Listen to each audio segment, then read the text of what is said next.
Hello friends, welcome back to my channel Literary birds. তোমরা জানো যে কলকাতা হাইকোর্টের পক্ষ থেকে স্কুল সার্ভিস কমিশনকে নির্দেশ দেওয়া হয়েছিল যে 2026-এর মার্চ মাসের মধ্যে তাদের কিন্তু আপার প্রাইমারি টেট এক্সামটা কন্ডাক্ট করতে হবে। তোমরা যারা বিএড ডিএলএড এর ফাইনাল সেমিস্টারের স্টুডেন্ট রয়েছো বা যারা নিউ অ্যাডমিশন নিয়েছো, তোমাদের জন্য এটা একটা বিরাট অপরচুনিটি। তো কলকাতা হাইকোর্টের অর্ডার অনুযায়ী এই এক্সাম মার্চ 2026-এর মধ্যে হতে চলেছে। আজ এই ভিডিওতে আমি তোমাদের এক্সামের সিলেবাস, প্যাটার্ন, কোয়ালিফিকেশনস, এর এজ লিমিট কী রয়েছে এবং কিছু স্ট্র্যাটেজি শেয়ার করব। এই এক্সামটা কন্ডাক্ট করে WBSSC, West Bengal school service commission, এবং এই পরীক্ষাটা এটা আপার প্রাইমারি লেভেল টেট, অর্থাৎ ক্লাস 6 থেকে 8-এর টিচিং এলিজিবিলিটি টেস্ট।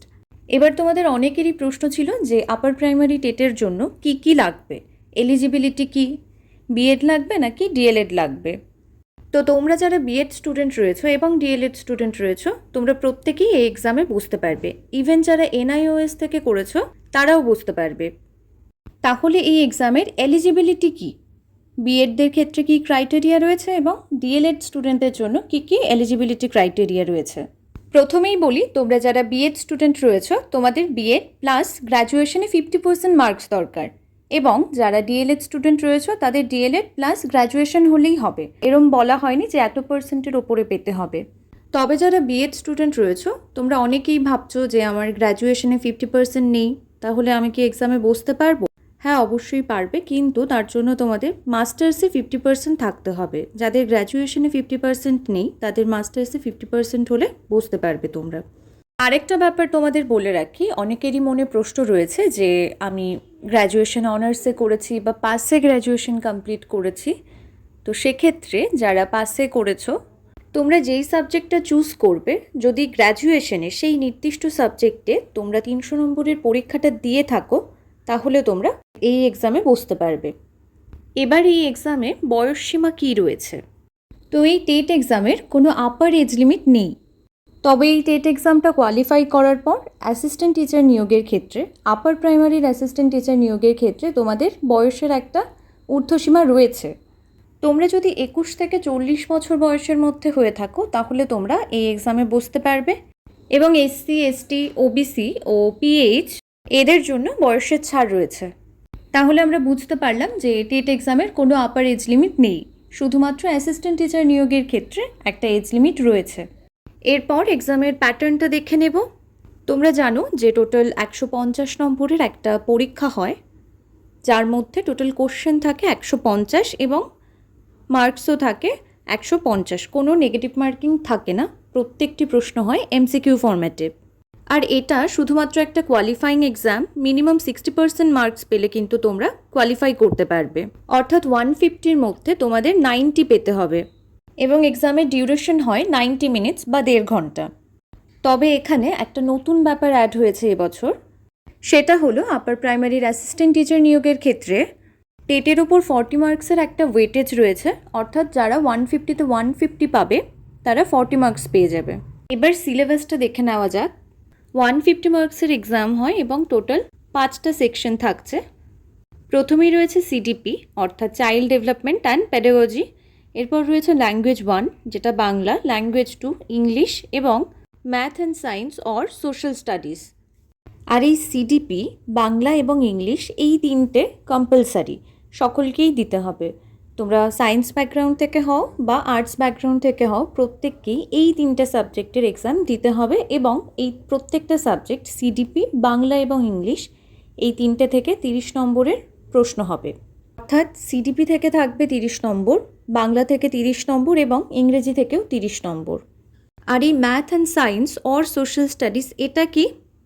তোমরা যারা সায়েন্স ব্যাকগ্রাউন্ডের রয়েছো তারা ম্যাথ এবং সায়েন্স চুজ করবে, এবং যারা আর্টস ব্যাকগ্রাউন্ডের রয়েছো তোমরা সোশ্যাল স্টাডিজ চুজ করবে, এবং এটা থেকে মোট 60 নম্বরের প্রশ্ন হবে। এবার সায়েন্স ব্যাকগ্রাউন্ডের হলে তোমাদের কি কি সাবজেক্ট পড়তে হবে এবং আর্টস ব্যাকগ্রাউন্ডের হলে কি কি পড়তে হবে। তো প্রথমেই বলি, যারা সায়েন্স ব্যাকগ্রাউন্ডের রয়েছো তোমাদের পড়তে হবে math, physics, chemistry and biology, এবং যারা আর্টস ব্যাকগ্রাউন্ড থেকে রয়েছে তোমাদের হিস্ট্রি, জিওগ্রাফি এবং পলিটি পড়তে হবে। এর পাশাপাশি সাবজেক্ট স্পেসিফিক প্যাডাগজিও থাকবে। এবং তোমাদের গ্র্যাজুয়েশনের সাবজেক্ট কম্বিনেশনের ভিত্তিতে এই ম্যাথ অ্যান্ড সায়েন্স বা সোশ্যাল স্টাডিজটা চুজ করতে হবে।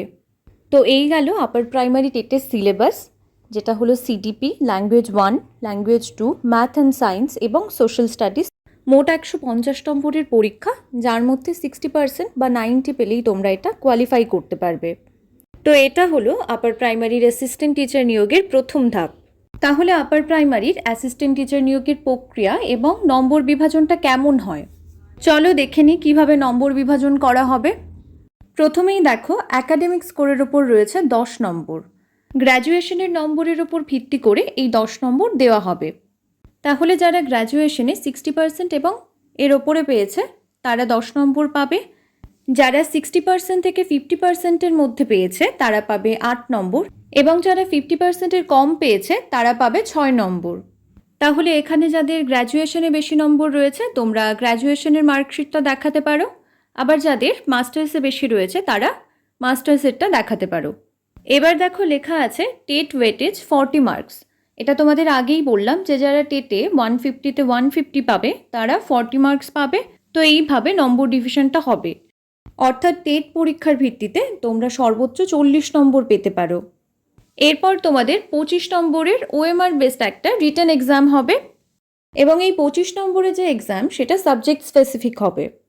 এরপর হবে ওরাল ইন্টারভিউ। ওরাল ইন্টারভিউয়ে থাকছে 15 নম্বর, এবং লেকচার ডেমনস্ট্রেশন সেটাতে রয়েছে 5 নম্বর। এর পাশাপাশি টিচিং এক্সপিরিয়েন্সের ওপরেও 5 নম্বর থাকছে। অর্থাৎ যদি কোনো গভর্নমেন্ট স্কুল বা গভর্নমেন্ট এইডেড, গভর্নমেন্ট স্পন্সার্ড কোনো স্কুলে কাজের অভিজ্ঞতা থাকে তাহলে সেই অভিজ্ঞতার ভিত্তিতে প্রতি বছরের জন্য 1 নম্বর করে অ্যাড হবে। এখানে তোমরা সর্বোচ্চ 5 নম্বর পেতে পারো। তাহলে এভাবেই academic score, TET weightage, written examination, interview, lecture demonstration আর টিচিং এক্সপিরিয়েন্স মিলিয়ে মোট 100 নম্বরের ভিত্তিতে নির্বাচন করা হবে। আশা করি তোমরা বুঝতে পেরেছো যে টেটের গুরুত্ব কতখানি। এবার আসি তোমরা কিভাবে প্রিপারেশনটা শুরু করবে এবং কোত্থেকে পড়বে।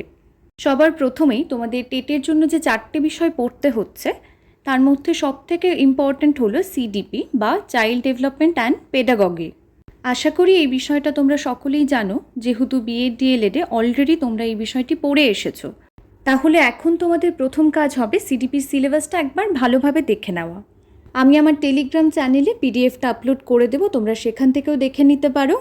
আর সিডিপিটা যদি তোমরা একবার কমপ্লিট করে নিতে পারো তাহলে এটা তোমাদের বাকি 3টে সাবজেক্টেও সমানভাবে হেল্প করবে। তাহলে সময় নষ্ট না করে আজই প্রিপারেশন শুরু করে দাও। এবং নেক্সট মান্থ থেকে এই চ্যানেলে টেটের ফ্রি ক্লাসেস আসতে চলেছে, তাই চ্যানেলটাকে সাবস্ক্রাইব করে রাখো। এবং ক্লাসের পিডিএফ পেতে হলে টেলিগ্রাম চ্যানেলটা জয়েন করো, ডেসক্রিপশন বক্সে লিঙ্ক দিয়ে দিচ্ছি, সেখান থেকে জয়েন করতে পারো। ভিডিওটা ভালো লাগলে লাইক ও শেয়ার করতে ভুলো না। দেখা হচ্ছে নতুন একটি ভিডিওতে। ভিডিওটি শেষ পর্যন্ত দেখার জন্য সকলকে ধন্যবাদ।